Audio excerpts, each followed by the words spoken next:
So a year ago, I very specifically remember it was January 2024. I set this crazy goal of $100,000 a month, and I vowed to post every single day on Instagram and TikTok until I hit that goal. Exactly 1 year later, in January of 2025, aka last month, we hit that goal. As you can see on my phone, that's at $100,000 in the month of January. I wish somebody came back and gave me a little pep talk on how I should go about the next year of my life. Because if you click this video, it's probably because you want to do something crazy, like make $100,000 in 1 month. So I'm gonna order it from the crazy ambitious and motivational lessons at the beginning to then the more nihilistic and philosophical lesson that I learned towards the end. But the first lesson I learned in this process of chasing money and chasing extreme success at such a young age is that your income and your success is directly correlated to your level of knowledge and how much you know, not necessarily how much work you actually put in. So the average day in my life last month literally just looked like this. I would wake up probably around like 9 or 10 a.m. For the first hour of my day, maybe read a little bit, journal, and sit in silence and reflect on the fact that what I'm grateful for and the fact that, you know, it's nice to be alive. Those kind of gratitude reflections. And then after that, it's probably around like 10 a.m. by this point. Maybe I'll hit the gym for like 30 minutes. Maybe I'll check Instagram, see how well my videos performed, and then I'll check Slack maybe, because that's where my team members text me in my business, The Content Academy. And we teach people how to go viral on TikTok and Instagram with their personal brands. That's the entire business that I run. The reason why they buy from me is mostly because I give them some sort of social support in terms of growing their own personal brand. So I give them direct feedback on live calls. And the way the money was split up between these two course programs is low ticket for my $97 a month program was, I think we did around $33,000 last month. And then we did around $67,000 with our high ticket program. Our ticket price is around $6,000 a year, right? So those are the ways we split up the cash. I'm explaining all these logistics to give you a little bit of context that you're not gonna make those kind of sales for $6,000 a year sales by just simply working harder. Like, you're not just gonna like email more people, cold DM more people, you know, maybe hustle hard and just like make one more video every single day. That's not gonna get you to $100,000 a month, right? It might get you to like 5 to 10K a month. And that's realistically what I did, because I would consider myself a pretty terrible business owner. And I had to learn all these skill sets of like management, right? I'm a pretty sensitive, anxious person. So management is not, and leadership are not like skills that come easily to me. And neither is even like finance or accounting. Right, I was like a decent mathematics student, but the reason why I was able to make that much money in 1 month is because I had a skill that people wanted. I thought for the longest time that the people who make the most money were the people who work the hardest, the people who just grinded and put the most hours and time in. And that's kind of what I was told growing up by my mom, who would always tell me, yo, if you don't work hard and study hard, you're gonna become homeless. You're not gonna make a lot of money. And it's like true to a certain extent, right? Especially academically, because in school, you're kind of rewarded generally for the amount of time you put in, but to make this much money at a young age, right? I'm just emphasizing, this is just to make $100,000 in 1 month. It's all leverage. It's all how you're able to delegate work to other people. I mentioned my team members because I wouldn't be able to make $100,000 in 1 month without their help. And that kind of ability to delegate work is something that was really foreign to me. So the reason why I say that knowledge is so much more important than how hard you work is because most of, I would say, my success in growing this business to that level is just because I consume information now rapidly. Every 2 to 3 weeks, I'll probably finish a book. And it's been like a general constant. At the minimum, I'll finish a book like once a month.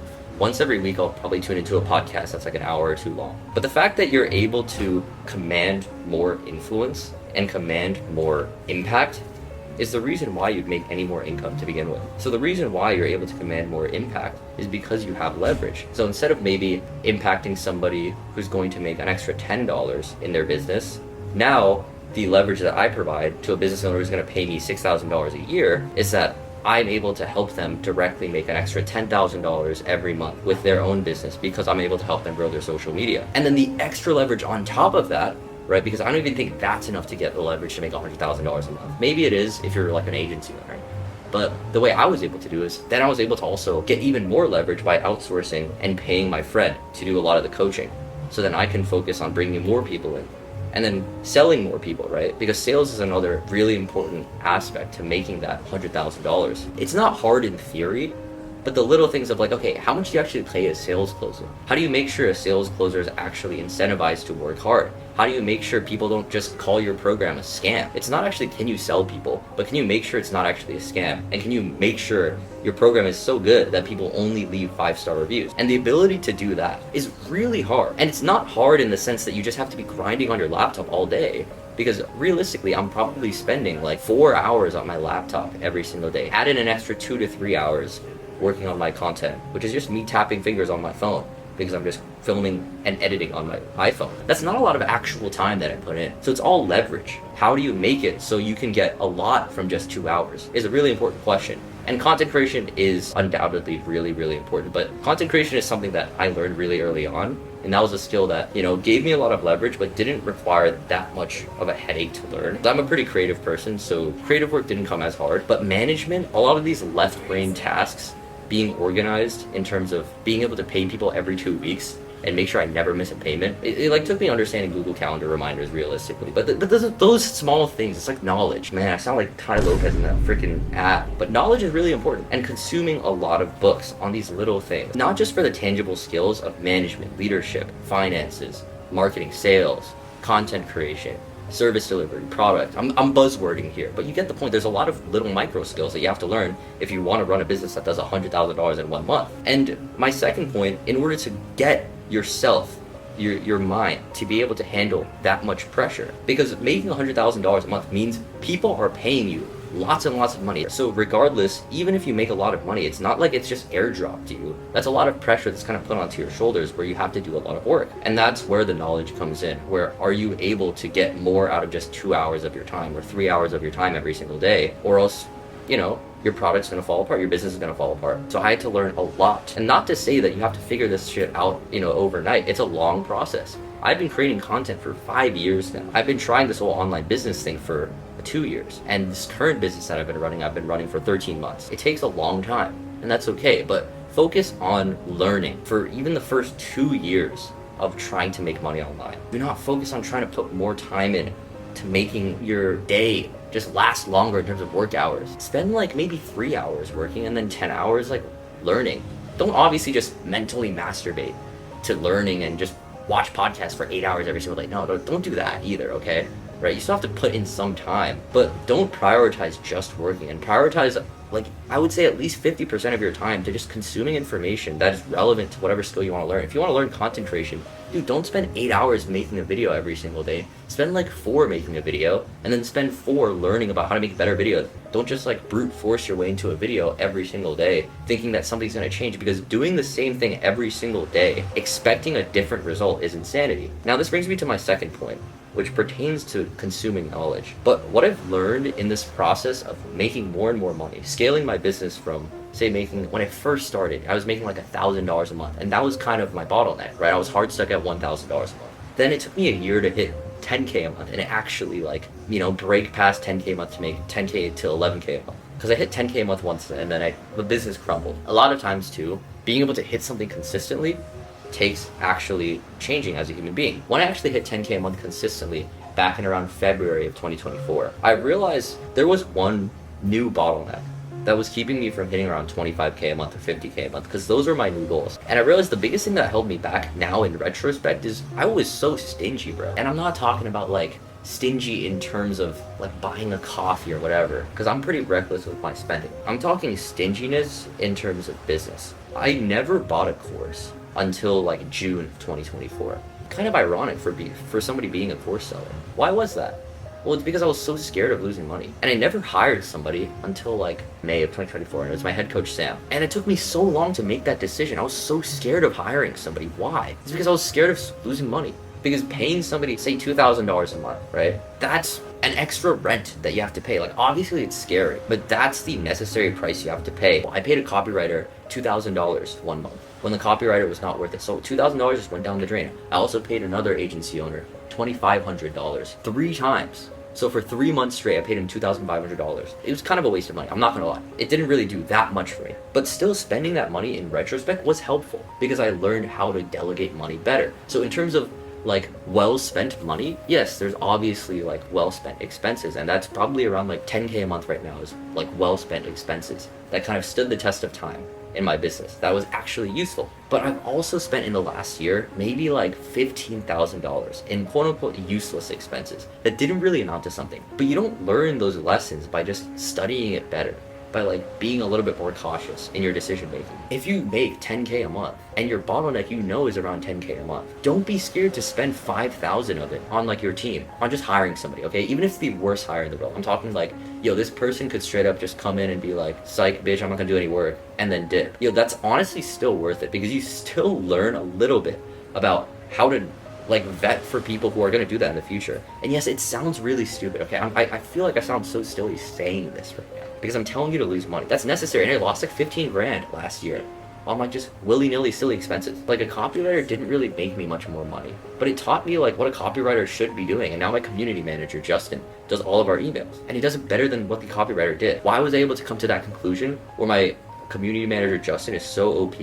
that he actually provides such good value to our community and our business? Because I wasted money, dude. I wasted $2,000. Wasted, I'm saying as a strong word, but I spent it. And if you actually have a legitimate business and you're the type of person who's smart enough to get to that level of like 10K a month, you're gonna make it again. You're not gonna like, your business is not gonna fall apart tomorrow. The second lesson is to understand where it's actually fear that's hindering your decision making and when it's actually just intelligently being patient. If you're waiting on hiring somebody, when you have a gut feeling that you probably should, like set a goal to literally just end of day today, do it. And that's how I ended up hiring Justin. The most important person to my business is that I was like, screw it, I'm gonna get an agency to find me a virtual assistant, right? A virtual assistant from like Philippines. Then I meet this guy Justin at a networking event and he basically comes to me with a pitch of like, yo, I'll be your community manager. Like, you don't need a VA, I'll do it for you. And I was like, oh shit, okay, sure. I'm sorry, agency. I'm actually have to go with this other guy, Justin. He seems really diligent and he's willing to do it for a little bit more of the price, but he seems like he's gonna be so much better. Yeah, it's like nothing really worked to plan because I just fortuitously met Justin at a networking event. But if I was too scared to hire in the first place, I never would have told him that I was hiring a virtual assistant. We never would have been working together now. Like now at this point, he's one of the most valuable people at my business, The Content Academy, because he literally DMs every single new member, yo, what's up? He welcomes them in a weekly call and makes sure the community is running smoothly. He's the one who proactively texts me on Slack. Like when I respond on Slack, it's because he's messaging me about something going wrong in the business in the Content Academy. Right? He's telling me, yo, this bot is down in a Discord. Yo, can you fix that? And I'm like, oh shit, my bad. I'm on vacation right now. I'll go get to that. And being able to be the person who hires them requires boldness and requires this fearlessness of, you know, taking big swings and being like, I trust you, man, even though I don't really know you yet. That's how business relationships are built, with a swing of trust, really, with a swing of blind faith. And yes, oh, you can be smart about decision making. I know, okay? I know you can be smart about the decision making. I'm just saying to just do it. Because realistically, your intelligence and your level of knowledge towards the decision is probably not what's hindering you from hiring somebody ever. It's just because you're scared. If you know you have to hire somebody, it's because there's a clear desire and need and a pain point for it. So stop putting off that decision because you're not saving money. You're ending up just paying with time and paying with lost growth in your business and lost personal growth. Now, number 3, what I realized in around April of 2024, I don't think I have personally enough motivation to chase 100K a month and actually do it on my own. And this is like an interesting lesson that I learned. This is where it's going to get a little bit from motivational to slightly philosophical, but I realized that I don't personally need $100,000 in 1 month. Like, no shit, duh. Like, what am I going to do with $100,000 in 1 month? Like, I'm not really that materialistic, and honestly, if you're still watching this video, you're probably not either, right? Because you're very similar to me. I don't have any dream car. I don't really have a dream apartment. Like, my apartment right now is $2,600 a month. It's a lot, but I don't need $100,000 a month to do that. I can realistically pay for that in like $10,000 or $20,000 a month. And that's how much my business was doing around April of 2024. So why did I actually seek $100,000 a month and actually lock in for it? Because I reached the point of $10,000 a month consistently around February of 2024. And then I was just chilling. I was like, yo, honestly, I don't really need to work that hard to like hit 10K a month. I just need to keep making content and like the business can be all right. The business was honestly pretty shitty, honestly. Like we barely had any group calls at the time in our community Content Academy. The course was like not that fleshed out. And I personally wasn't as knowledgeable in business. So if people had business related questions, I had to kind of just guess when I answered them. But that being said, in the moment, I didn't have the foresight to see that I would learn so much in the process of making 100K a month. So all I saw was the pain, and I didn't really see the monetary reward for making that much money. I saw it as it would be nice to make this much money. Knowing and kind of seeing the amount of work that I'd have to put in, I didn't really want to do it. So what changed? What actually got me to lock in and eventually hit 50K a month in September of 2024, and then eventually make $100,000 in 1 month in January of 2025. And it's simple. I met my girlfriend. This is a story I don't really tell too many people, I guess, but I'm in the Bahamas right now on a vacation with my girlfriend, and this whole trip might be around like $4,000 to pay for the entire thing, something around that maybe, right? That's like a lot of money. I've realized that without having another person to really like push me to make more money, and I'm talking like she's not materialistic at all. In fact, my girlfriend is even less materialistic than me. I started working a lot harder when I saw how hard she works for her family. It's like she works very hard to supply for her family and to provide for her family. And I saw that and I was like, literally the day after I met her, she was telling me what her motivations are to work hard. And she was explaining how it's to like provide for a family. I was sitting there and I was like, wow, my motivation is just like to travel the world and like have a chill experiences, I guess. And, you know, I wasn't really thinking that deep. And then I saw that, and literally the next day, even this is when we first met, not even when we started dating. This is the kind of person I want to date. These are the values that she holds. This is why I should make $100,000 a month. I understand now the significance and the weight of this goal and like the meaning of money, I guess. It's because it's a tool to actually provide for livelihood. And it's not just this willy-nilly scoreboard number on a screen that makes you feel all giddy when you know, open up your WAP or Stripe dashboard and you're like, big number, you know? Because that's like, you really like sit and think about it and think about the amount of work that would actually have to go into that. It's a lot of work. So why would I do that? You know, I would just chill at 10K a month and travel the world on my own. And I realized that to be able to provide for her and her family, or my own family as well, like my own parents, requires this much more work. It's so worth it. Not only to like obviously be able to provide for them, like this cool experience. She said she wouldn't have gone on this trip to the Bahamas, you know, on her own. I mean, duh, it's like a Valentine's Day, obviously. I guess what I'm trying to say is that if you do feel a lack of motivation, you kind of just feel empty towards your goals. Maybe you just don't really have another person there that you want to look after. Or you're just almost scared to take on the responsibility of wanting to provide from somebody else, because that's also a fear. It's like, do I have what it takes to actually provide for another human being? To cap off this point too, I realize how worth it is to go through that experience. Because on the other side of learning to provide and learning to be like, you know, a more capable leader, I wouldn't even say capable man, just more capable leader in making more money. And not just making more money, but commanding more influence, and commanding more impact, because that's kind of where making more money stems from. It's worth it because you learn so much and you're able to unlock so much more beautiful experiences. Like I said, I wouldn't be here in the Bahamas if I didn't have her alongside me. She's taking a nap right now in the hotel room. Right? This is what our hotel room looks like. I unlocked this experience because I decided that I wanted to take care of somebody else. And that realistically came not because like I was like, yo, one day I'm gonna just become like a fucking Giga Chad. Like, no, it's because I met her and I realized in that moment that this is like the type of woman that I actually want to date. I don't know how applicable this is. I'm not saying like just start dating somebody for motivation, okay? Like that's silly.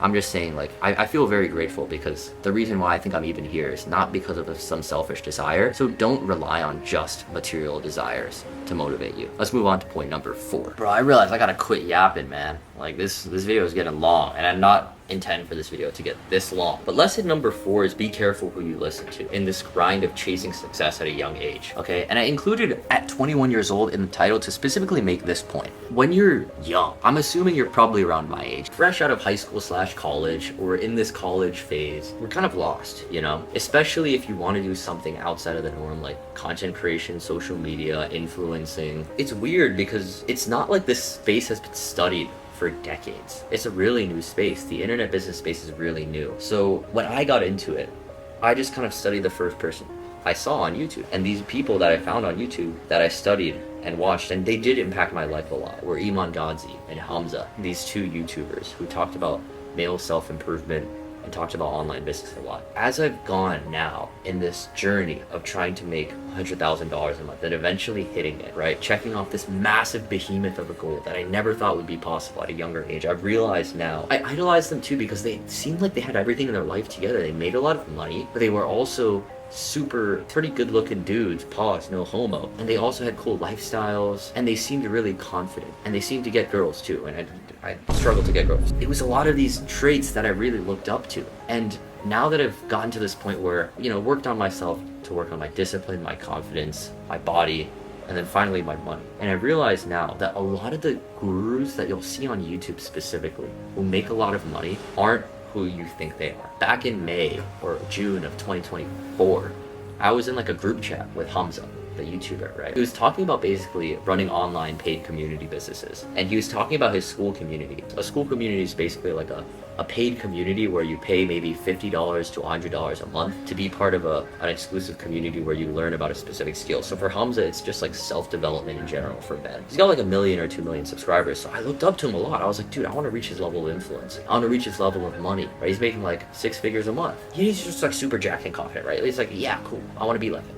And then I realized like the insides of his business, my business was actually having a higher retention rate and a lower churn than his at the time. I looked up to his business a lot. And then you hear about these other online gurus. There's a lot of people who jump through a lot of hoops, especially selling courses online. And this is where it gets a little bit nihilistic, but like as a person who got into the course selling space thinking that it's just like the easiest way to make money online, and it quite frankly is, I think there's ethical implications of like making that much money. Bro, if you're selling a course to like thousands of people, which you kind of have to do to make 6 figures a month, right? You have to be reaching thousands of people. Can you realistically, ethically do that without making your product quality worse? And I thought they just had it figured out until I saw Hamza's churn wasn't that great. Yeah, it's cool to make a lot of money. It's cool to like go on like excursions like this, but how can you like in your right mind flex that you do all of this cool stuff and that you're this like giga chat of a man when your business and the people that trusted you, that you made promises to with their money, are underserved, man?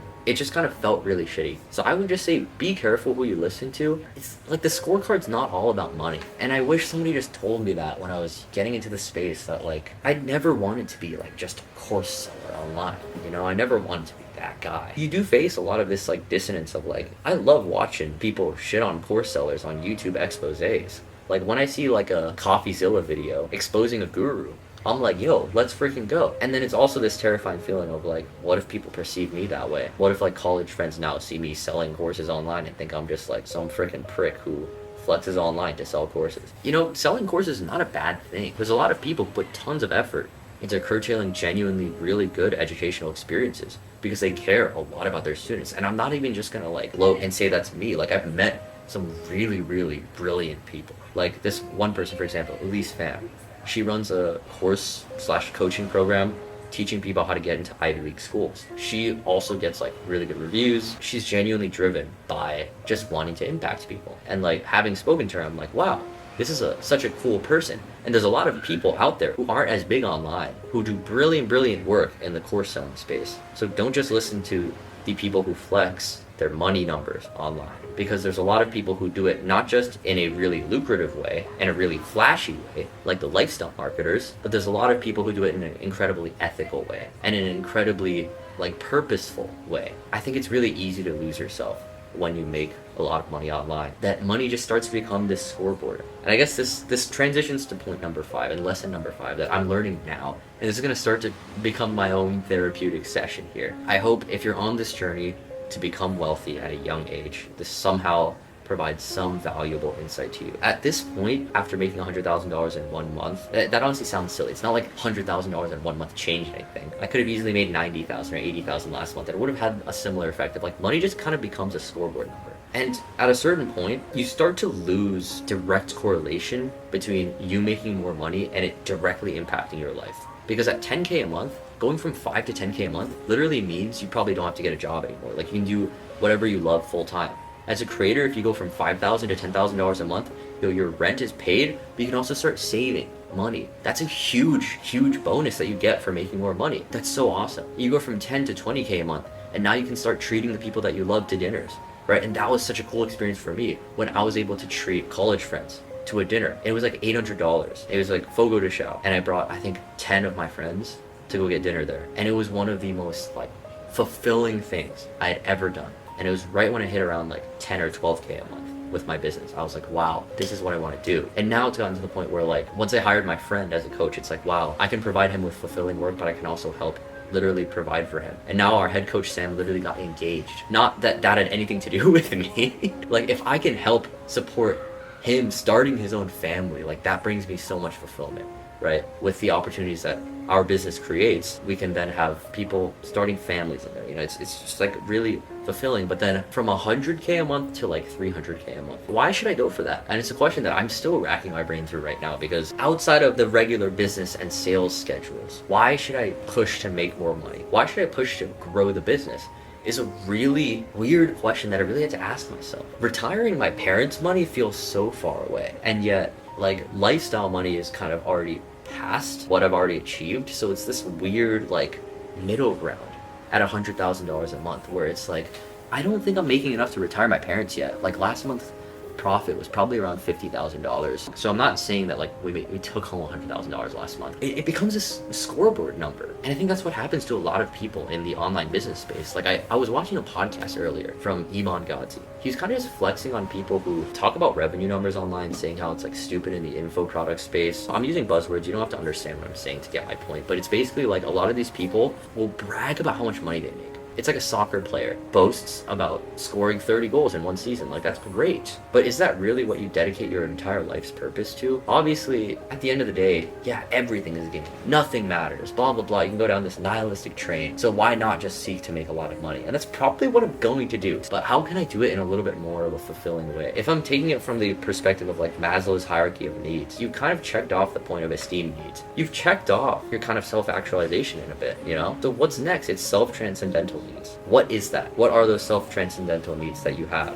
And gain clarity on that. Even if you're not at $100,000 a month, like what will you do when you have money? Literally, like, yo, you can treat this as a manifesting kind of exercise, but like literally map out what you would do financially when you make $100,000 in 1 month or $1 million in 1 year. Like map out financially what you would actually do with that money. Without that clarity, one, you will have less motivation. Back to lesson number 2, right? Because it's harder to push for things when you don't do it for other people. But number 2 as well is like, you're going to reach that point. That's why you're watching this video, is because you're ambitious.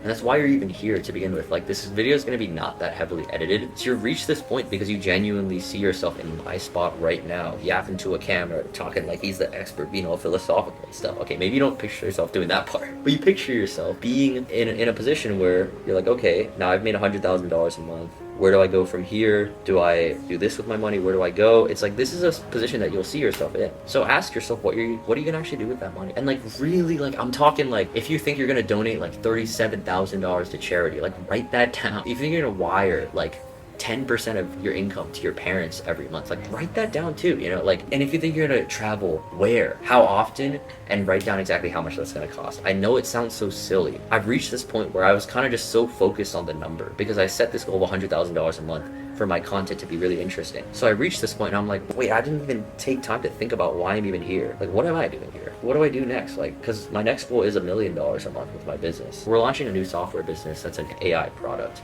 Right? So I think we're gonna hit $1 million a month. Maybe in the next year, honestly, like maybe. And I don't wanna be scratching my head thinking like, holy shit, I feel really lonely. I feel like I just aged internally to reach this level of business. All for what? Was there a genuinely noble reason, true, good reason for me to reach this point? Or did I just reach it because I didn't really know what else to do with my time? That's a really harrowing thought. And I don't wanna lose the rest of my life to a freaking number on a screen. Because yes, money does have tangible value. Only the tangible value that you genuinely give it. Not this like hypothetical value where you think you'll somehow find the answers to life after you make the money number in your bank account, because that's not going to happen. And you might just be sitting in the Bahamas, feeling a little empty, questioning life, and ranting to a camera because you don't know what else to do. Wow, that was kind of poetic at the ending. Holy shit, that was kind of fire. If you do want more practical tips, I do teach how to go viral and how I grew 200,000 followers last year on my Instagram account, creating authentic content. If you want more advice on that, that's the first video in the description below. Other than that, I'll see y'all in my next autistic rant. I love you guys.